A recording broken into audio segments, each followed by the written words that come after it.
Hey guys, welcome to the Average Waterfowlers podcast. On this episode, my brother and I are actually hanging out in one of our blinds, which is pretty cool because you will be able to hear how Caleb and I kind of communicate and work ducks in those kind of situations.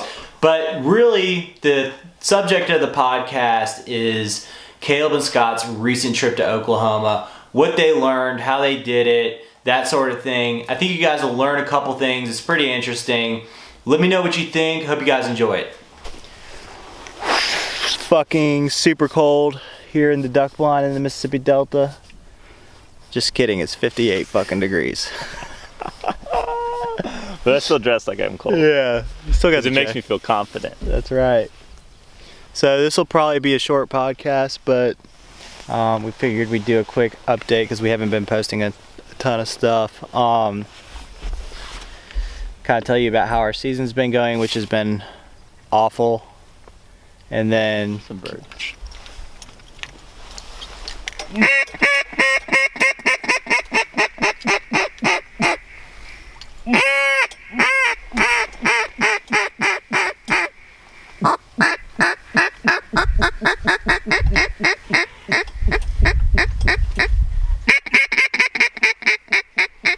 let's do on the right.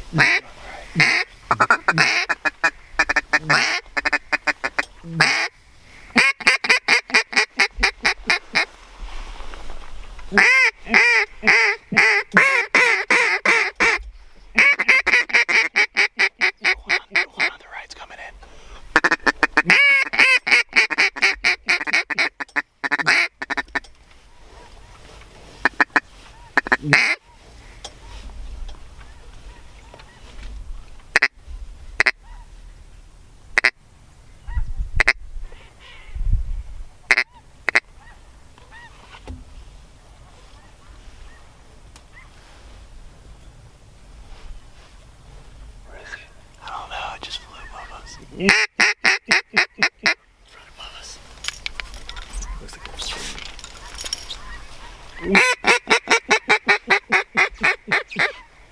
Okay, yeah, it's doing it. Coming over your shoulder.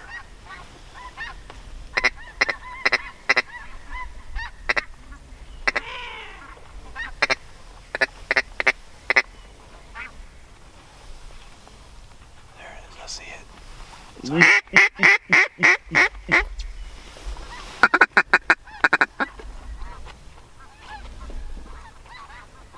It's cupped up.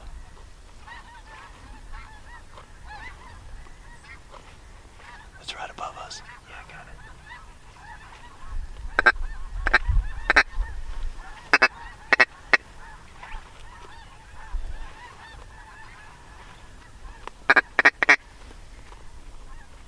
See it? No, I don't see it. It's behind us. It's out to the side. I see it. I see it.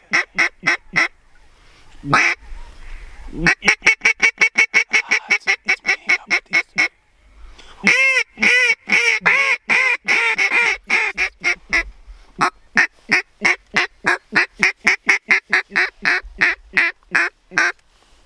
It's gone. What was that? A gadwall, I thought. Dude, that was making the craziest I noise. know. I've never heard a that gadwall or one of a duck do anything like that. Yeah. You pulled it off that group though. Really nice. Like it split from it once and it split from it again. Huh. Yeah. I wonder if we'll get any of that audio on this here podcast recording machine. Baby. So yeah, so that's about how today's been going. We've got this blind in the middle of this field. Hey, hold them up and show them what we got going on here. Yeah, so let me flip this here so I can show you guys kind of what we got going on here. Excuse the lack of professional recording here, but so we got our decoys here. We're in this kind of bean field, and then we got more decoys over here.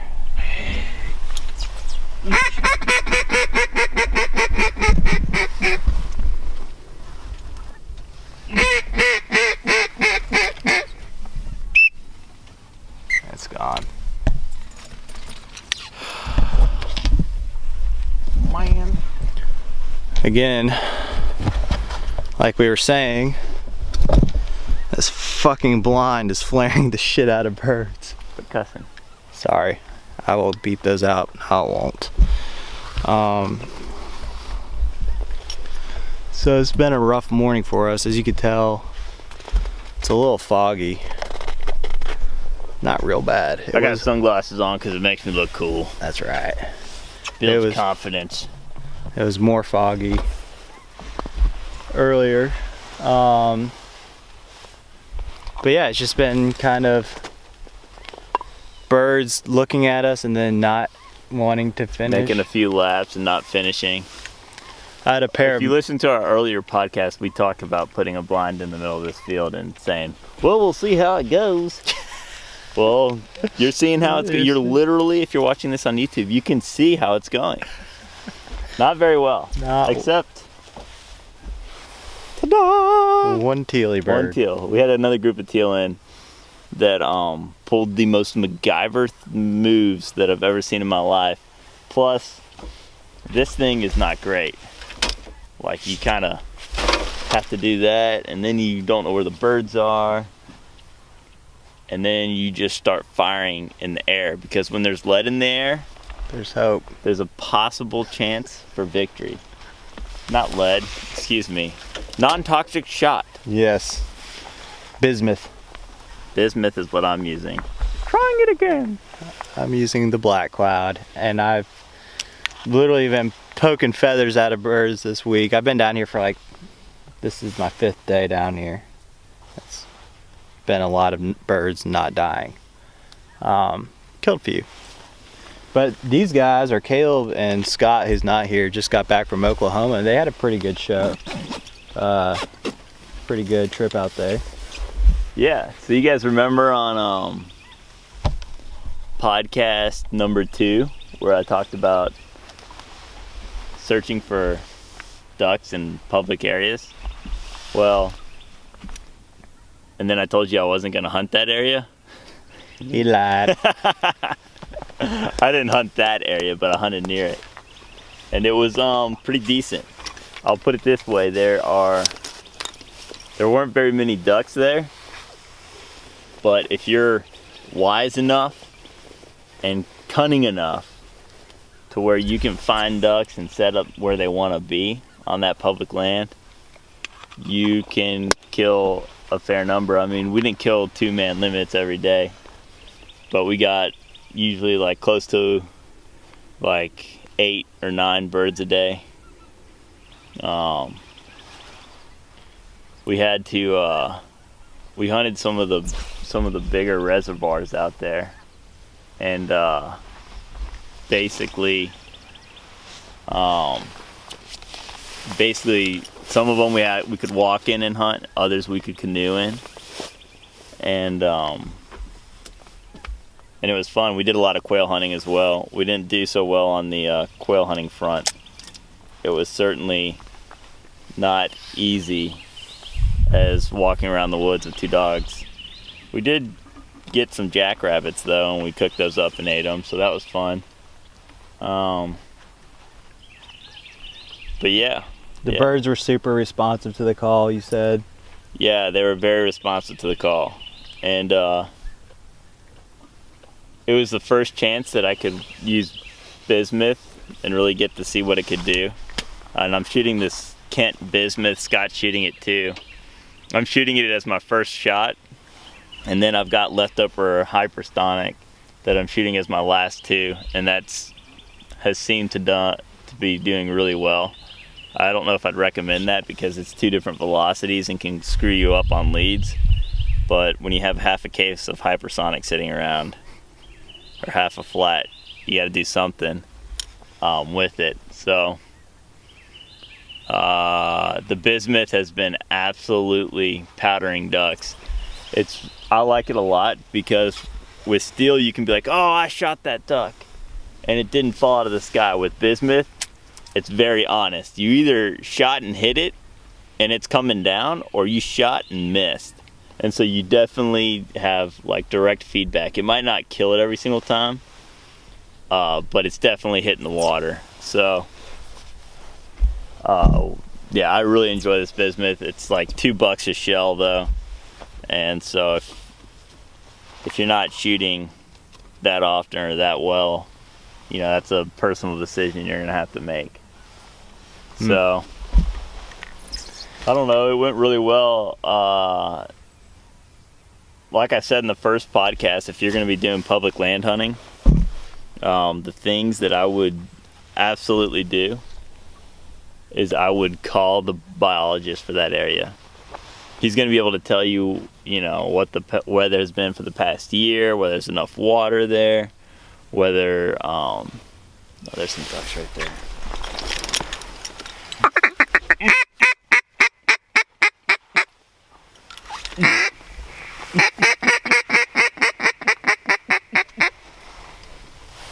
Where did they go? I don't know.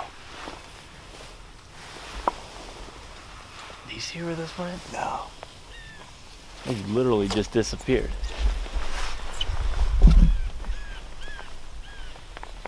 What the fuck?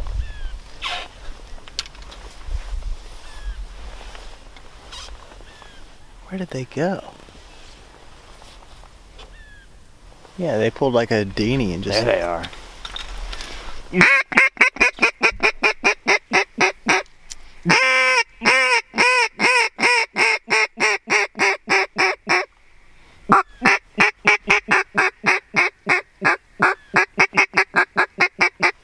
There's some more right under those geese right there.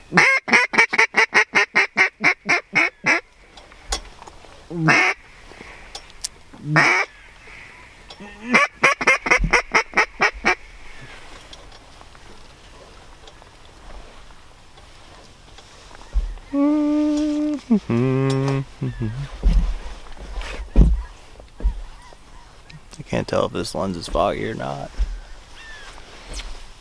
Yeah, it's been a morning of exactly that.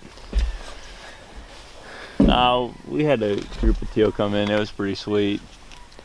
Big wad of them. Caleb went and took a poo, and I brought 2 mallards down and missed. Yeah. I think I connected with the drake on the first shot because I watched it kind of. I watched what I thought get hit and its neck get crooked, and so I swung over and started shooting at the hen, and she was kind of far away. You shoot hens? I do when it's this slow. Absolutely. Me too. Absolutely. But if it comes in here, I'm pulling the trigger. Yeah.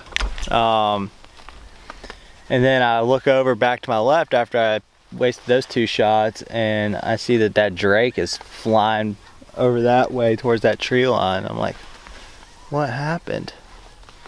So he missed, and he wasn't shooting bismuth. Yeah. What are you shooting? I'm shooting black cloud. Yeah, it's like a hacky sack. Yeah, compared to that bismuth. Yeah. No, this stuff knocks them down. I think a lot of people say like, "Oh, I hit that, didn't fall," and they use it as an excuse because they missed. Yeah, see, I'm wondering if I'm using that as an excuse. I don't think I am, because I remember its neck doing something weird. And that's why I switched to the hen. But I might have missed. That was him turning around yelling, "F you, man." Yeah. So, tough hunting. Okay, so the lens was a little foggy, so I got that cleared up now. Yeah. So I would say, you know, if you're gonna do these public land hunts, you know, first thing you need to do is you need to get in touch with your biologist out there, and each WMA or public land should have its own biologist, or a group of WMAs will be covered by one biologist if they're in a similar region. The other thing I would do is I would make sure you have 2 species of animals to hunt. So if you get out there and the duck hunting stinks, you know, you've got quail, or in our case the quail hunting stunk and the duck hunting was enough to keep us feeling pretty good about ourselves. the I would say on the ground biggest lesson I learned, and I didn't used to do this when I was hunting a lot of public land, prior to like a lease, when my first probably 6 years we hunted solely public land, is that I would just sit in a hole where I had killed birds before and I would never move. We got to the point where we went to a new place one night, a new WMA, about 80 miles away from where we were staying previously, and we got there late, probably around 10 o'clock, 10:30 at night, and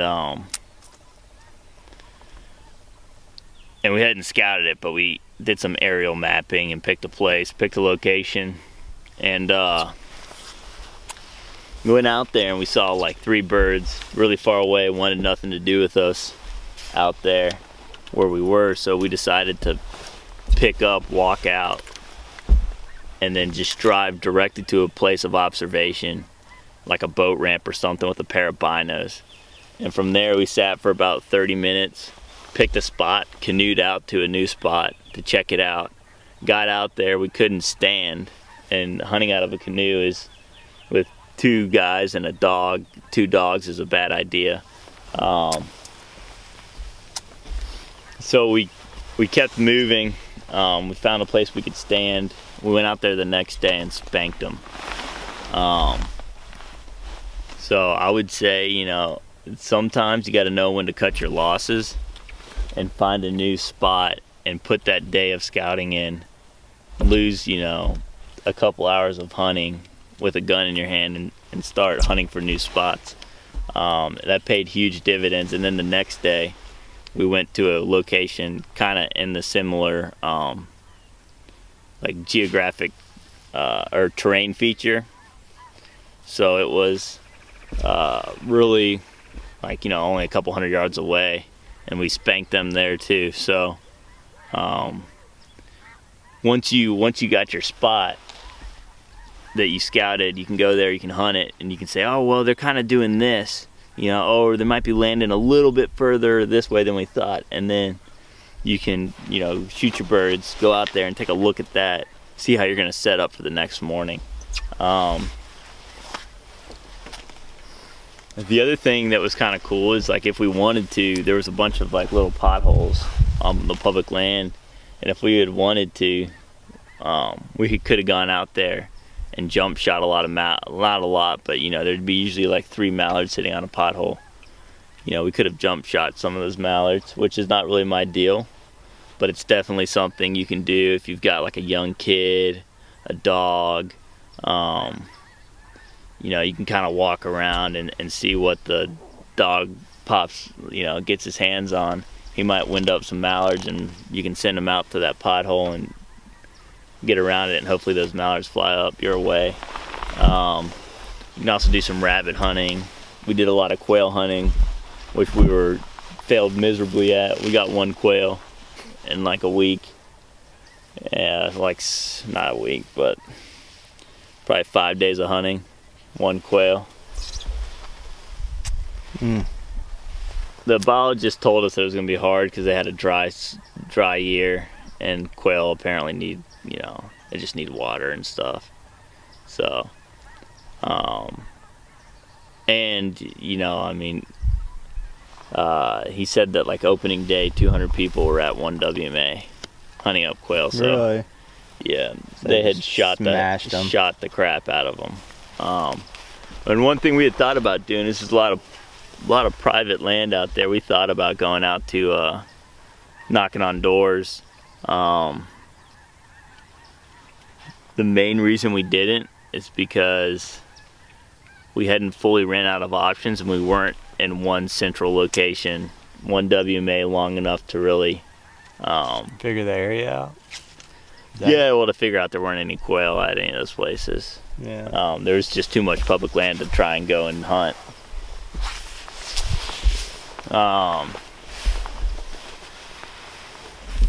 I guess lessons as far as like the dog is concerned, is that your dog has limits. You should know where those limits are, and if you're gonna do a hunt like that where you're hunting ducks in the morning, and then you're walking 5 miles a day in the afternoon after quail, you just got to really read your dog and really, like, at night cater to him more than you're catering to yourself, because we were camping. We didn't stay in a hotel room or anything where it was warm.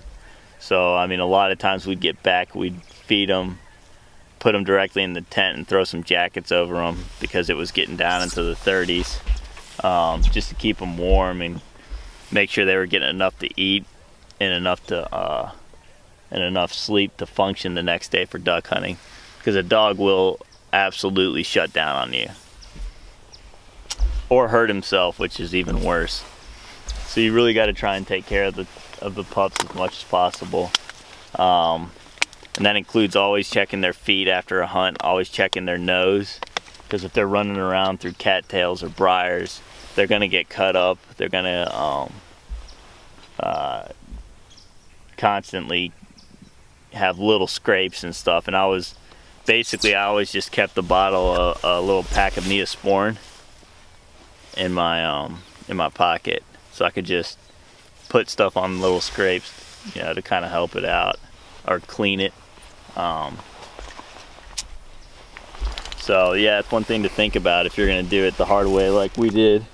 But from what you said, it was like really affordable. Yeah, That's I mean, one sharing gas, it was probably license included and everything, food and stuff, probably $500 for a week, and if you're gonna, like, maybe not even $500. We ate a lot of the stuff we killed out there, so that cut down. Right. One thing that was cool that we did too was we got a Dutch oven, and we made a fire and dug a huge hole in the ground, and then put the coals down in there, and then filled everything with dirt. And basically, when we come back from camping, or we'd come back from hunting, our stew had cooked, and we'd have like rabbit in there, some ducks in there, vegetables, some spices, herbs, some stock of some sort that we made, and that's like a good way to skip out on having to sit down and actually cook if you're constantly hunting. That sounds really good. Yeah, it was delicious. One thing that you gotta, like, we kind of like learned out there is that by doing that, your meat becomes like whatever you put in there becomes a lot more tender and able to be stomached easier, just because it's sitting in there all warm for a long time. Yeah, like 12 hours. Yeah. And so, like, the rabbit just peeled off the bone.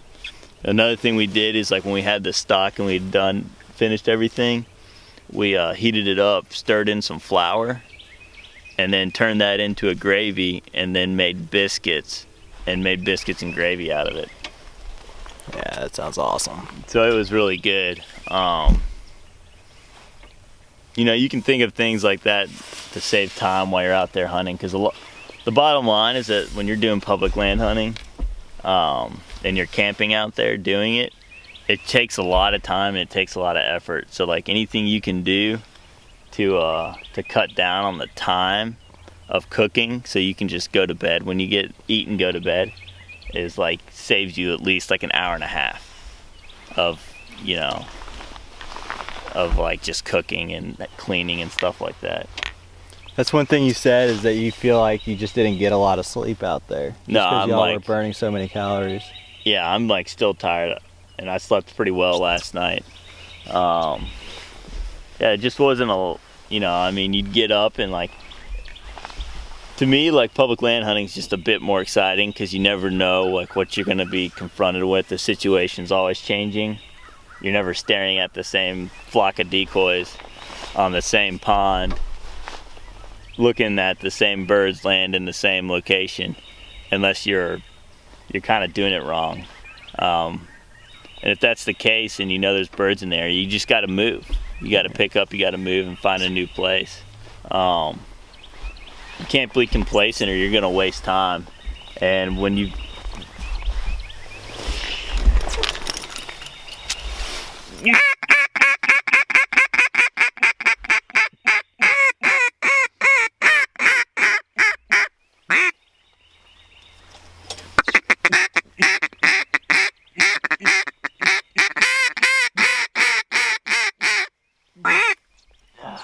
holy crap, look at all those birds, dude. See if you can get the camera on that.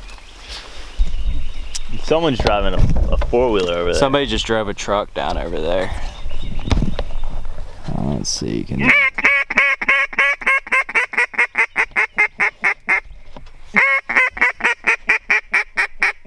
We got two coming out this way, Josh.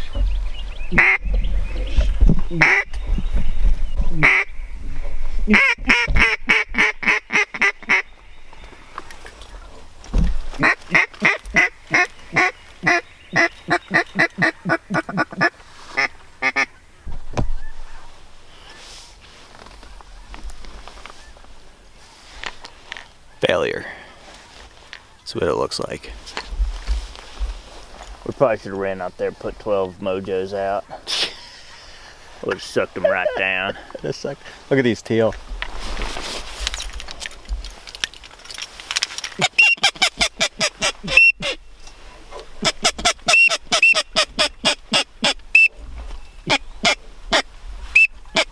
Oh, they're doing it. They're gonna. Come on, Keep hitting that whistle, dude.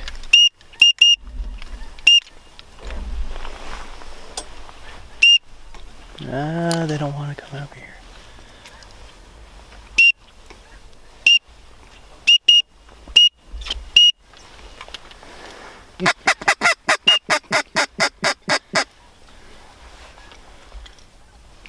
Teal just wadding up. Yeah. They're just not even interested about leaving that hole over there.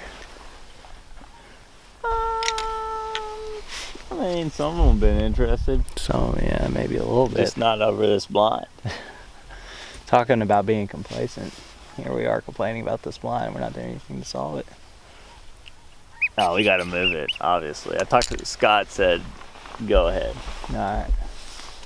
He was like, I just didn't feel like we should move it without hunting out of it. Which is true. Yeah. That is true. There's a gab wall around here.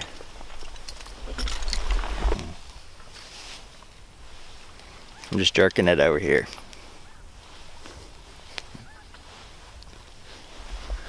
Dude, that's funny. It is funny, dude. It never ceases to stop making me laugh. I wonder if you're the first duck hunter to ever say that. No. No. I'm just messing with you. First duck hunter to say it this minute.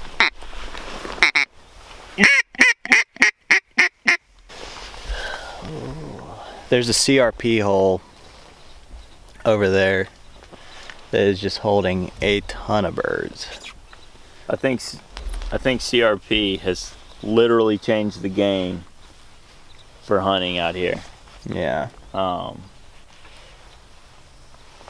Because when you've got that much cover and that much natural seed in an area, birds do not leave it.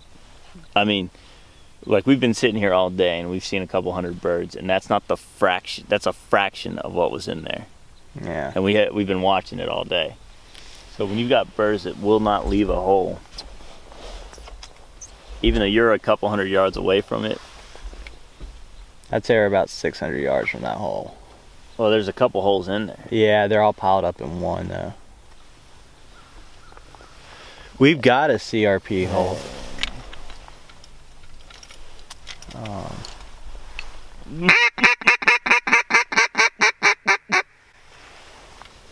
It just doesn't really have any water in it right now. It might have. It rained last night. It might have given us something.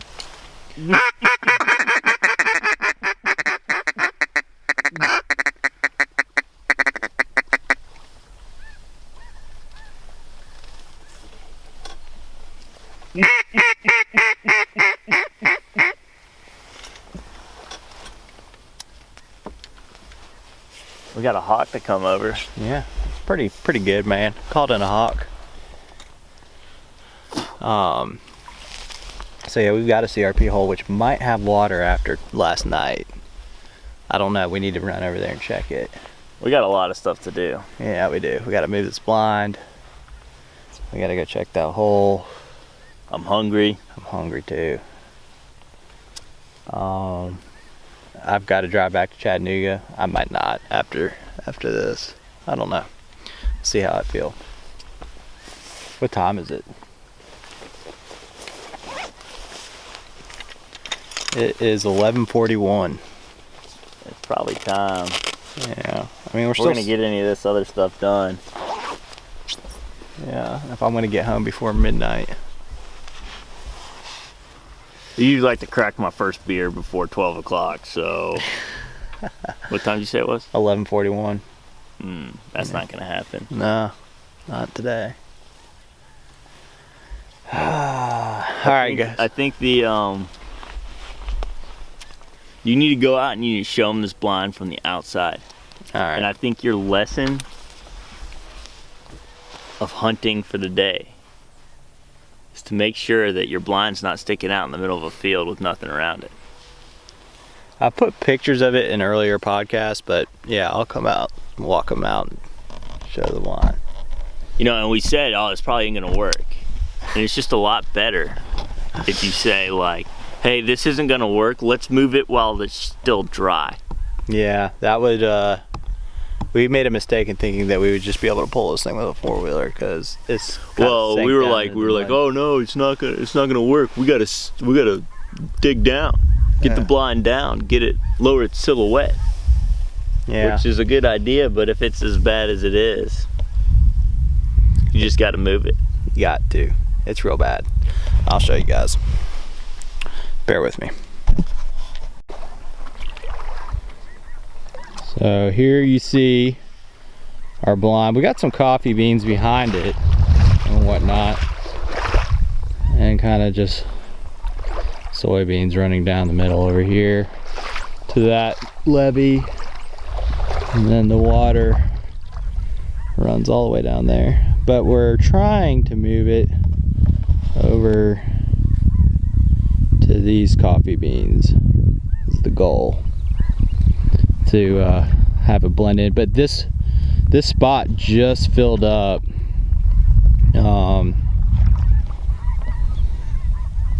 last night. Like, the water was not up to that point, so we didn't really have anywhere to put it, and we finally got rain last night. So yeah, you can see it's just kind of sitting out here looking like a blind. There's old Jasper dude.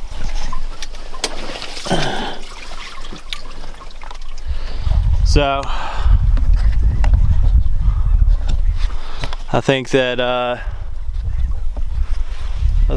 we are going to end this. Hope you guys enjoyed seeing our hunting situation, and we'll check back in with you guys hopefully after we've killed some birds. Talk to y'all later.